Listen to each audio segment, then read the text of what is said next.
IVM.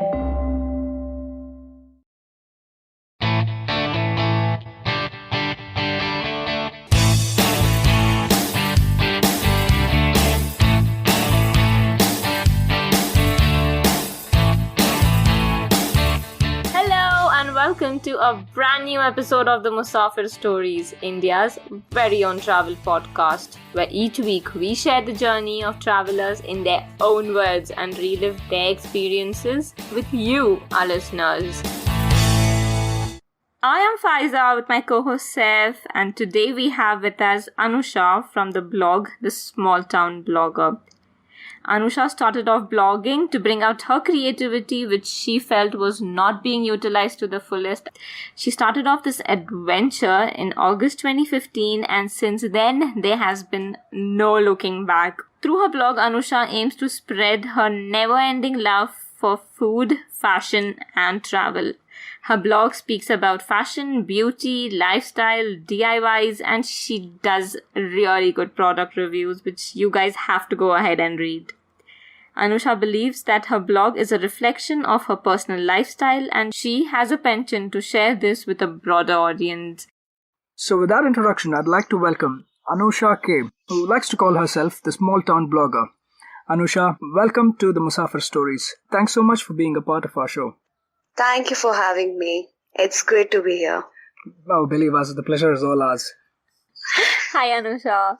Hi, Feza. Hi.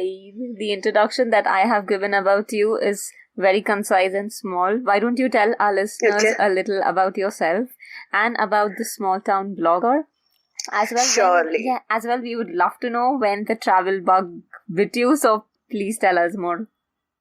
Yeah, so hello everyone, I'm Anusha. So I'm a Bangalore-based blogger. I write about fashion and lifestyle.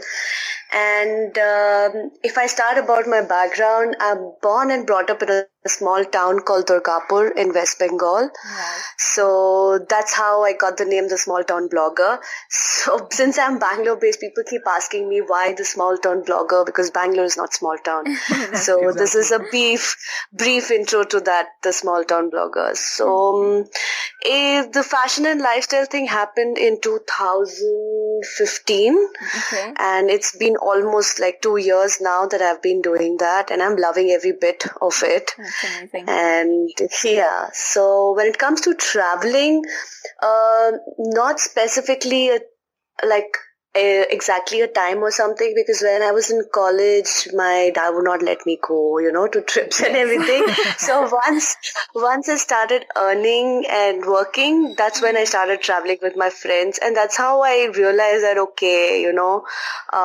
there's something about traveling that there's this positive energy that you get once you're in a different place and a different ambience altogether. Yes. So that's another motivation for me to travel.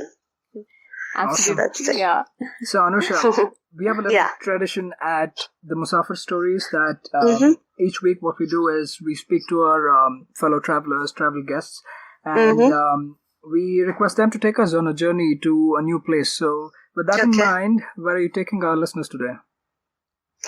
I will be taking you guys to Banaras because that's my recent trip. This 2016 and 17. Okay. So yeah, it'll be the oldest city of India, Banaras. Awesome. And any particular significance of this? Why did you choose Banaras? Oh, well, that question actually arrived at my mom's mind as well. So she kept asking me why Banaras, because everyone thinks that Banaras is a very religious city. So you go there for prayers and everything. But other than that, it's a beautiful city. And Banaras just struck in my mind because I've heard so much about Banaras, the history and everything. And I just wanted to see it and experience the entire place. Excellent. So in terms of the planning for Banaras, Anusha, you said you visited recently. So just for reference of our listeners, this is during the month of December. And in terms of preparation and packing, anything specific that our listeners should keep in mind? So this time, when we traveled, we made sure we checked the temperature. So the temperature, the day we checked it, it was around 23, similar to Bangalore weather. Okay. Unfortunately, the moment we reached, it dropped down to 10 degrees. Oh my God. And we were only carrying light sweaters. So you know what we had to do? We had to just wear 2-3 sweaters on it and then just go to the ghat and relax. Wow. So that was always check the temperature, always. So that's one thing. And Anusha, which time around the year would you suggest our listeners to travel best? When did you travel? I traveled during the winters, so I would say that winters would be the best because Banaras is all about the narrow lanes and everything. Rainy season would be a very bad idea. Right. But in case if you still want to go, it's fine. But summer, it will be extremely hot. So in case if you like being under the sun, it's fine. Otherwise, it would be a really bad experience because you'll be at the ghat and it's a narrow area. So there'll be a lot of people walking on the road. So you would prefer on a cool weather. Right, right. And Anusha, Banaras is also known to get a little touristy at times, right? It's always 24/7. Exactly. So when you were visiting, how was it? And did it get like too crowded at times, or was it okay? See, Banaras, I think during Kumbh Mela, if you've heard in your, school, we've seen, we have read chapters on it and everything. So during Kumbh, it's like you won't be able to walk. But during winters as well, I mean, it's always crowded. I mean, they don't have a concept of signals, okay? Literally. So you just have to make space and keep walking. Even during winters when I was there, so these narrow lanes, there are like pretty narrow lanes everywhere. So you have to cross those lanes and enter the ghat. So it's a two-way lane. You have bikes and cycles and cows and buffaloes also crossing from the other side. So yeah, it's pretty crowded all the time. I won't say that it's not crowded. Yeah. Okay. So with that preparation and with that time frame in mind, what was your itinerary like? How many days did you plan your trip for? So we reached on the 30th and we came back to Bangalore on the 2nd. So approximately it would be 4 nights and 3 days. Okay. Yeah. Yeah. And Anusha, how did you guys travel? Which is the closest airport or the station? How did you get there? So Banaras now is called as Varanasi, but I will stick to Banaras because it has this history with Banaras. So Banaras has its airport few kilometers away from the city. Okay. So you can take the Varanasi International Airport and then you would have to take a cab to go to the city. All right. So that's the thing. We took a flight from Bangalore because then we did not have time to travel by train. A train is also another option. Okay. Okay. So in terms of, you said it was 4 days and 3 nights, Anusha. So take us through that period. You did briefly mention about the ghats, but take us through your itinerary. What else, what can one expect in Banaras, and how was your itinerary like? And then maybe, Anusha, before you answer, I'll just ask you about the lodging as well. So we left from Bangalore early in the morning, but due to all the fog in other cities, the airport was pretty filled, so we reached pretty late, Banaras. Okay. We reached in the evening, so we took a cab and reached the city. So you can't take a cab inside, like totally inside the old city, the ghat side. Yeah. So you would have to either walk down or take a rickshaw. Okay. So walking down would be faster than taking a rickshaw, frankly speaking. So we took our suitcases and thank God for the wheels. We dragged it entirely for around, I think from the, there's this place called Gadoli Chowk. Okay. So from there, it took 30 minutes for us to reach the ghat. We were staying on Lalitha Ghat. A place called Pooja Guest House. Okay. So you won't find a fancy resorts or hotels there. It's basically all guest houses or old houses turned into, lodges and everything. Right. Yeah. And Anusha, so that's just one more question about lodging and these accommodation. Did you have to book, can you book them online or how? Yeah, you can book it online. Otherwise, also there are a lot of options. If you could not book it online, you can go there also and look out for it. People are pretty helpful there. Okay. They are very down to earth and they are ready to help you. So we booked it through booking.com and we booked this Pooja Guest House because one of our relative already stayed in Pooja Guest House. So we decided to stay there because we were the person was familiar with the place. So we were like, okay, it was pretty safe because we were two girls traveling. Oh, wow. Okay. So we stayed there. It was a tiny, like I told you, tiny lane. It's a tiny house, like a matchbox room. So the rooms were painted. Yeah. So Banaras is absolutely safe for even two girls traveling all by themselves. Yes. I can tell that to my father. I think he'll be happy. Yes, surely. And the only problem is that there are so many tiny lanes that every lane and house looks the same. Oh. Every time we would want to go to the ghat, we would come out from a different area. So it's like that. If you know your route, then it's pretty fine. Okay. But if you have to live near the heart of where all the action is, I guess you have to pick one of the smaller homestays or the lodges like this, right? Otherwise, you can't really live and feel the experience. No, yeah, exactly. There are a lot of places to stay right next to the ghat, so you have the ghat view and everything. Awesome. That's not a problem. Yeah, and it's pretty reasonable. We stayed in a room. It costed us around 800 per day. Oh wow. Okay. Pretty reasonable. Yeah. The only thing expensive was the flight ticket. Yeah, that would be. Excellent. So, getting on, tell us a little bit more about your day one, Anusha. What did you guys do? So, day one, we went, freshened up, we left for the ghat. Our entire intention was to just relax and not go like, look, how you number yourself, you have to go there and that. We did not do that. We just wanted to go and relax and see whatever we get. If we get time, we'll do it. Okay. So we went to the ghat, the Dashashvamedh ghat, and we hired a boat. So all the ghats are right next to each other. So we decided to hire a boat and move around, sail around, and look around, just relax and everything. So we went to Manikarnika Ghat and other ghat which were close by for around an hour or two. And that boat costed us around 500 rupees. Yeah. That's good. So how long was the entire tour in the boat?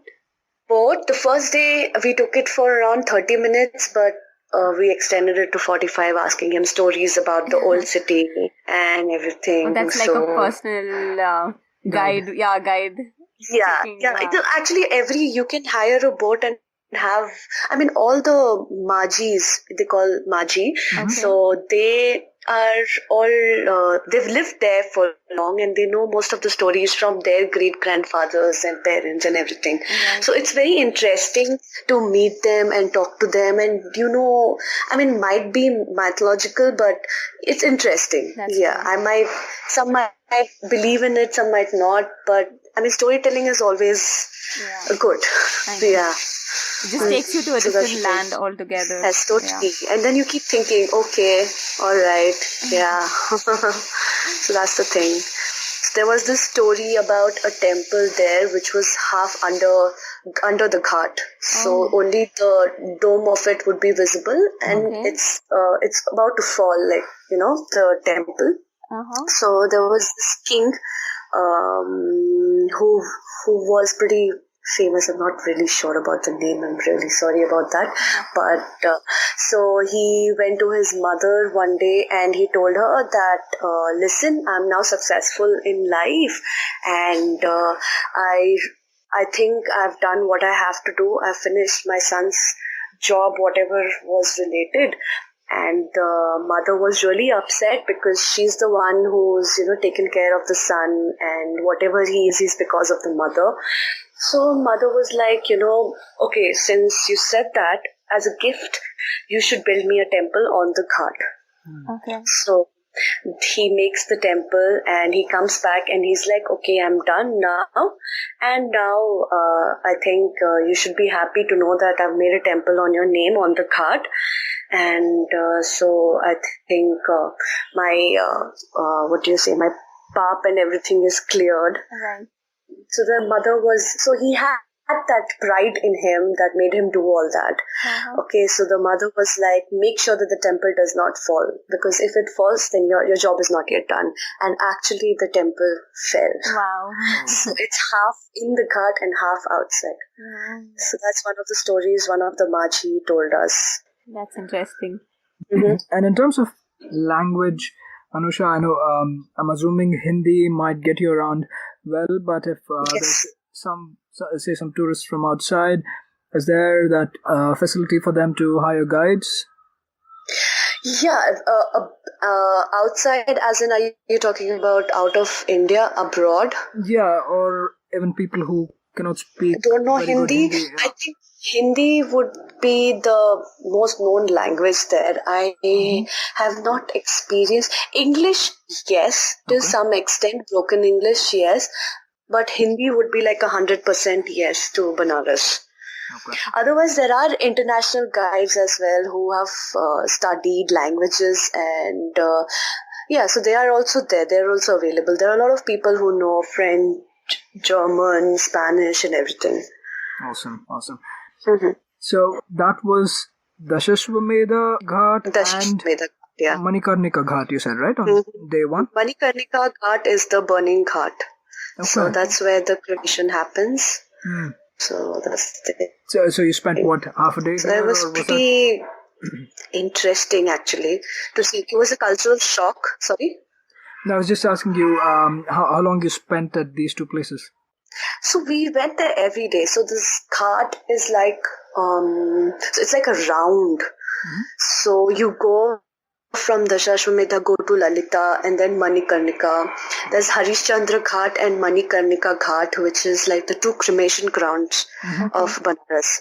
So they both, the ghat is open 24/7. So the cremation is going on 24/7. Wow. So we had a cultural shock to see what was happening, but that's a cult. That's how they've done that for ages and ages together.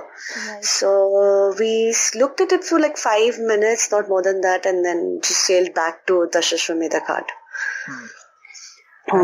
And anything else to see? What about food? I guess Faiza would have liked to ask that question, but I'm asking you. No, you took my question away. Yeah. So, food-wise, street food is like amazing. We just could not stop, but whatever we found on the road, we just went hogging and everything. So the street food is the best. And the most famous place there is the Kashi chaat bhandar. Okay, Kashi chaat. So we were told that there was a tomato chaat, which was really good there. So we went to have it. Plus, all the chaats are actually very delicious. The tomato chaat is nothing but like tomato, onion, aloo, and some masalas, and it's like a brilliant mix of masalas that they give. So that was good. And yes, so early morning you see this hawker standing, puri bhaji, samosa chaat and all that. So it was pretty good. We spent time actually outside, eating outside only. Right. So food is absolutely not a problem. Everybody is covered for really tasty food. Yeah. In case if you want to go to a fancy place also, there's this, you have to go away from the old city. Okay. You have to go to this place, Lanka Road, where you have all those fancy diners. So you might get that. But Zomato works in Banaras, so you can check that out. Yeah. Awesome. So street food is one thing that Faiza might have been interested in. Yes. What about the other yogis and the sadhus? Because all pictures of Banaras you see a lot of them. Did you run into any of them and any stories? So I really wanted to see them because I've heard so much about them, read so much, and I was looking forward to seeing them, but there were none. I think they were in Himalayas because they only come to Banaras during the Kumbh Mela. Oh. Okay. They're not usually there all the time. So they travel to Himalayas, and then during the melas they're in Banaras. Right. So we did find few sadhus and everyone, but apparently people would say that they're just fake sadhus who would want money and everything. So you're not really sure, but I've heard that only during Kumbh Mela you see the group of sadhus coming into Banaras. So that was one thing. So there are like yogi babas, then there are like other babas who sit near the ghat only and pray.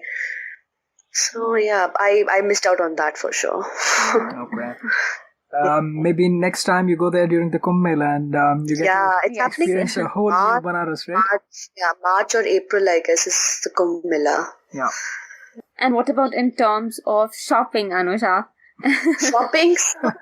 Banaras is very famous for its Banarasi sari. I know. So we were so busy eating that we forgot that sari, but saris are expensive. I mean, like 5,000-7,000, and I am not a sari person, so I did not go ahead and buy. But maybe if my mom was there with me, she would have bought Banarasi sari. They're really vibrant and pretty, beautiful colors. Like if you like those solid pink, reds, purple, and everything, you would really like Banarasi silk and everything. Right. So they are the best things. So are they close to the old city, or do you have to go a little far off? Is it close to the Apparently, parts? there's this silk factory in Banaras where you get like wholesale, in case if you want something for wholesale, like a lot of saris and everything, you'll get a pretty good discount there. So you can look out for that silk factory in Banaras. Okay. And what about the Banarasi pan? Oh yes, how did I miss out on that? Yes, we did have Banarasi pan and it was delicious. And of course, so I was taking pictures of the pan guy who was making the pan for us, and he was so happy to see that I was interested in the entire process. So he kept explaining कि madam ये layer मीठा वाला layer डालते हैं, उसके बाद this one. And he was very happy to see that, people are intrigued by the entire process of making a pan. Yeah, and just for first time listeners, pan is actually betel leaves with a mixture of variety of things. I don't even know what all goes into it. But it's basically betel leaf with a mixture of sweet and seasoning and all of that, and a lot of people have it after meals mostly, but they eat it even otherwise. After the meals, but we were so intrigued by the pan shop that we just did not understand when to have it, so we just had it before the dinner. Awesome. And besides the ghats and the boat ride, how else? What are the other activities? What are some of the other activities? So there's this famous Vishwanath temple. Okay. So there are temples around where if you love going to temples, you can go to Hanuman, the famous Hanuman temple there, and the Vishwanath temple. These are the most two important temples of Banaras. And the sad part is we live 2 doors by the Vishwanath temple, and we could not go because it was extremely crowded. So since 5 till 6, there's this long line of people standing outside. And so we decided, anyways, we did the Hanuman temple, so we decided to skip Vishwanath and come back later again sometime. Is it because of some particular months that were going on? No, it was New Year. So New Year's. So everyone were traveling. I mean, mostly people from Bengal and South were traveling to Banaras. Right. So it was crowded. 31st first was very crowded. Yeah. And then evenings you have this famous Banaras Aarti. Okay. Yes. It's beautiful. So, that starts 6:45 and goes till 7:30, 7:45. So that was the second day actually. So we went to that fancy diner place called Roma outside the ghat area in Lanka Road. Okay. And on our way back, we went to another ghat called Assi Ghat, which was towards north. Okay. So we again hired a boat. Okay. So most of our Banaras trip was on the boat. So we hired this boat for around 3.5-4 hours. So it was a pretty good deal. We got it for 1,500, yeah. So we went around the entire ghat, slept on the boat, and we spoke to the Maanjhi. He was a young guy, 13 years old, yeah. He would keep telling us story about the other tourists and everything. So it was fun. And when you're sailing in the boat, you just don't realize the time, and I just don't know how 3 hours went by. And we decided to sit in the boat and watch the aarti from the ghat itself, because it's usually crowded when you go on the level, the benches and everything. Right. So from the boat itself, we saw the aarti, and it's really beautiful. Yeah, so beautiful is an understatement. Right, so please describe how the aarti is. We would love to hear about it. Pictures do explain it to some extent, but I'd love to hear it from you. So there will be, all the ghats have aarti. So there was Dashashvamedh ghat and Mandir or Lalitha ghat, one of those ghat. So there are a lot of people, and there are a lot of foreigners who have come to watch the aarti, and all the boats are out there. So we parked our boat right next to the ghat to have a better view at the aarti. Okay. So there will be 4 pandits, priests, who would be chanting the mantras and everything for some time, and then they take the aarti of all around the ghat, and it goes on for 45 minutes. So there are a lot of people who dance to those mantras as well. So it's really it's positive. It gives out a lot of positive energy when you see it. And not that you understand Sanskrit. If you understand Sanskrit, maybe, it's a different thing, but the way they do the aarti, the way they speak, the way they sing, it gives out a positive energy. So and it's so relaxing also. Yes, very relaxing, yeah. So it makes you feel really good. I know. So I've seen these pictures where every step is decorated with diyas, and there are these huge aarti handles thing what people are holding. Yes. So is it like that every evening? The entire place is lit up? Yes, every evening. Wow. At around 6:30. You should be there by 6:30, otherwise you would have to be right behind a lot of boats. So make sure you're there on time. So it starts by 6:30, Anusha, or how is it? People start coming in and parking their boats, and otherwise you can sit on the benches also, but usually it's very crowded on the top, on the base. So all tourists and travelers prefer watching the aarti from the boat. Right, that's the best view, I think. Yeah.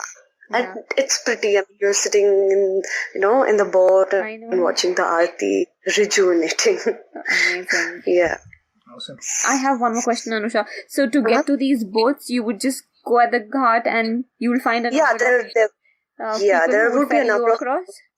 Yes. Okay. Yes. Okay. So that's not a problem. You would get boats all the time there. So 24/7 you can find someone or the other there. All right. Perfect. Awesome. So I was just saying, this was end of day 2 that you saw the aarti, right? Yes. So the third day we woke up a bit late. It was the 31st of December. Yeah, it was 31st of December. We got up a little late. We went out for breakfast, had the puri sabji, the famous Banaras, samosa chaat and everything. Went to the ghat, and the lemon tea on the ghat is amazing. Capital letter amazing. You should do it. Any particular shop name or something? No, they are just walk around and you just have to ask him. So that's it. All of them make it really good. I don't know how, but looks like they're trained to do it the same way. All of them, but it was really good. So how much would one cup cost? 10 rupees. Oh wow, that's 10 rupees of awesomeness. Yeah. Outside would be 20-25, not more than 20-25. Oh my god, that's amazing. Yeah, so that's the thing. And if you're a non-vegetarian on the ghat, you might not find anything non-vegetarian. Right, so if you go inside the gully, there might be some places which serve non-veg and alcohol, but usually alcohol is not allowed on the ghat because it's a religious place. So that's the thing. That's true. Okay, tell us more. What did you do on this third day? So we went to Banaras Hindu University because we were very interested to know what it is. It's the oldest university of our country. So we went around the campus and everything. We were just roaming around and seeing the city. And there was this other side of Banaras which is properly maintained, clean and neat. And the best part about winters in North is the vegetables. I mean, it might sound funny, but they are so colorful. I mean, the green is like a bright green and the oranges are like a bright orange. So yeah, we just walked around the entire place, and we went over to that Hanuman temple on the third day. Okay. Yeah, so we came back to the ghats. We were relaxing on the boat. So yeah, so that was the thing. So we did not have a proper plan like we have to do this. So that's one thing that maybe if you're traveling, I believe that if you go like a tourist, you don't find it as beautiful as you might find it as a traveler. So that's one thing. Yeah, that's deep actually, because a lot of the times we have a bunch of places like a checklist to check off. Yeah, and so you're just rushing from one place to the other. Exactly, and then you don't understand. Yeah, exactly. So just relax and just feel the place and feel like you're in Banaras, be the local and understand the city. And it's always fun to hear stories from people in Banaras. So we did that. Awesome.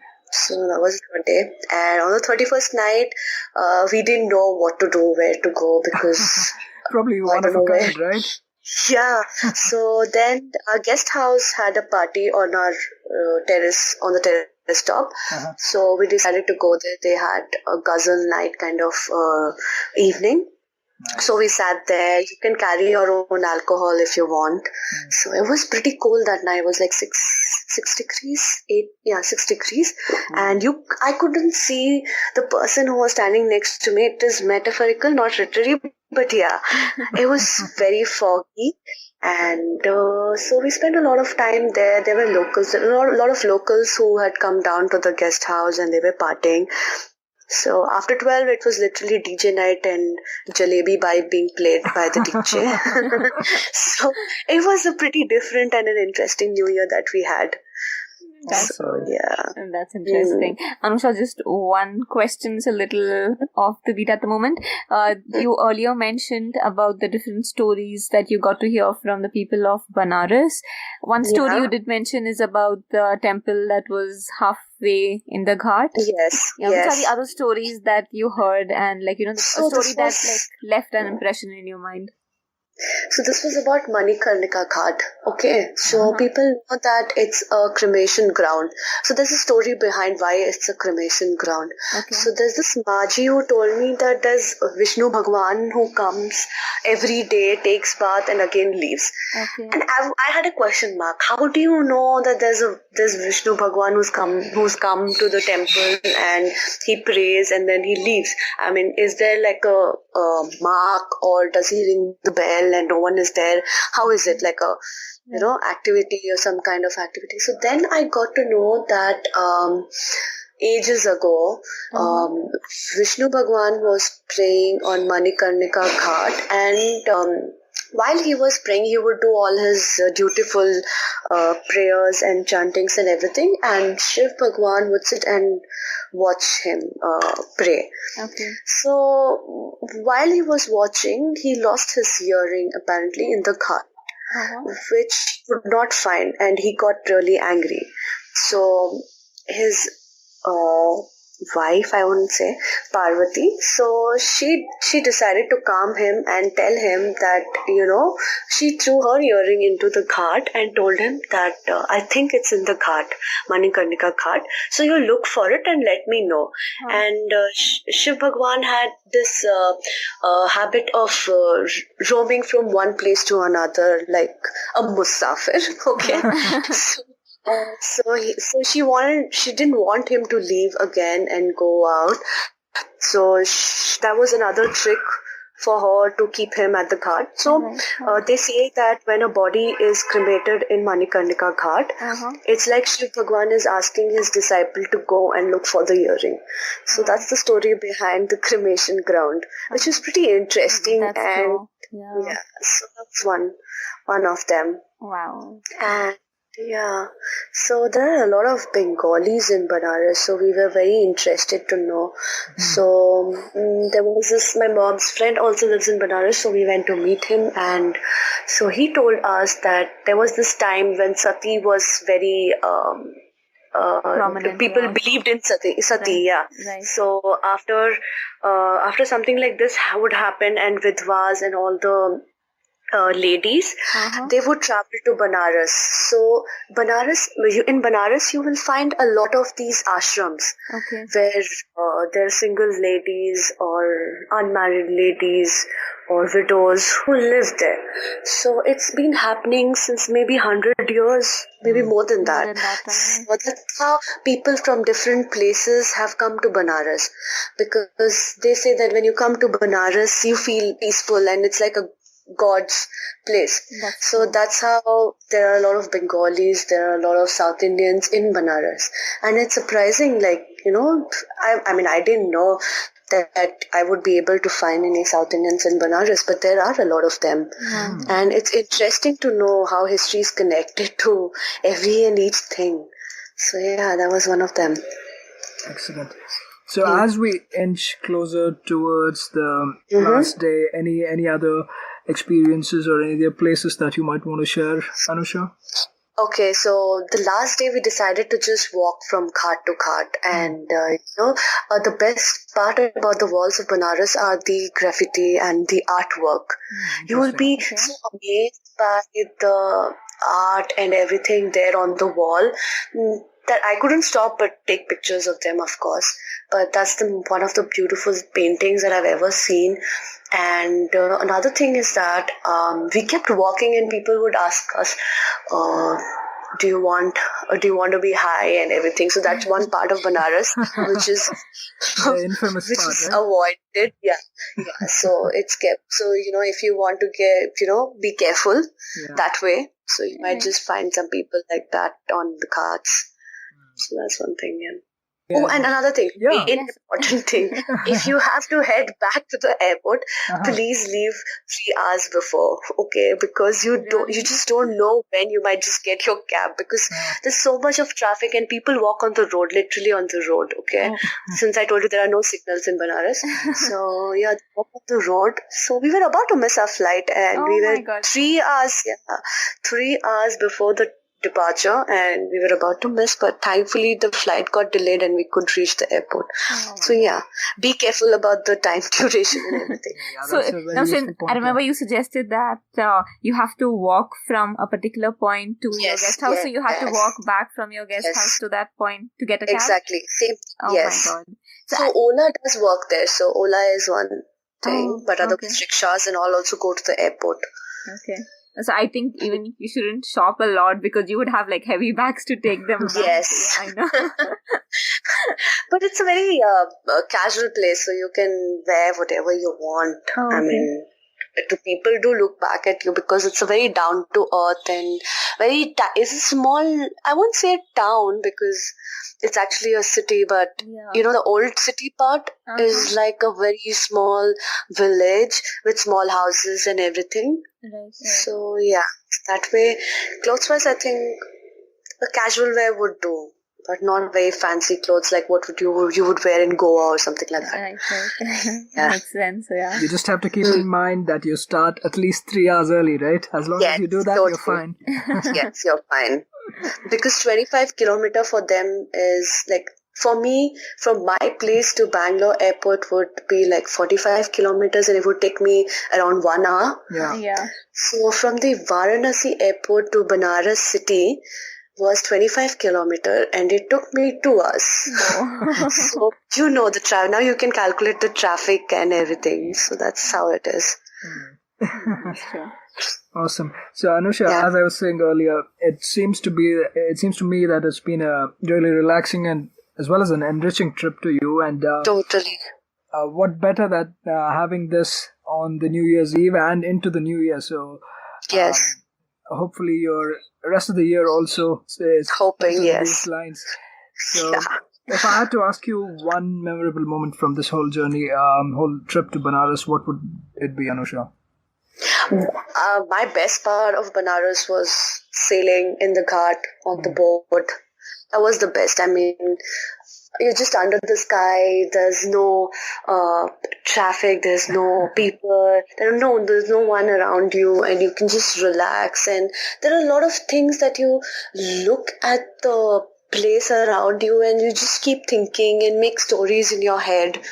And that was the best part of my Banaras trip. And I really miss that in Bangalore. I wish we had something like that. But I think every city has its own charm, So, that's the thing. Awesome.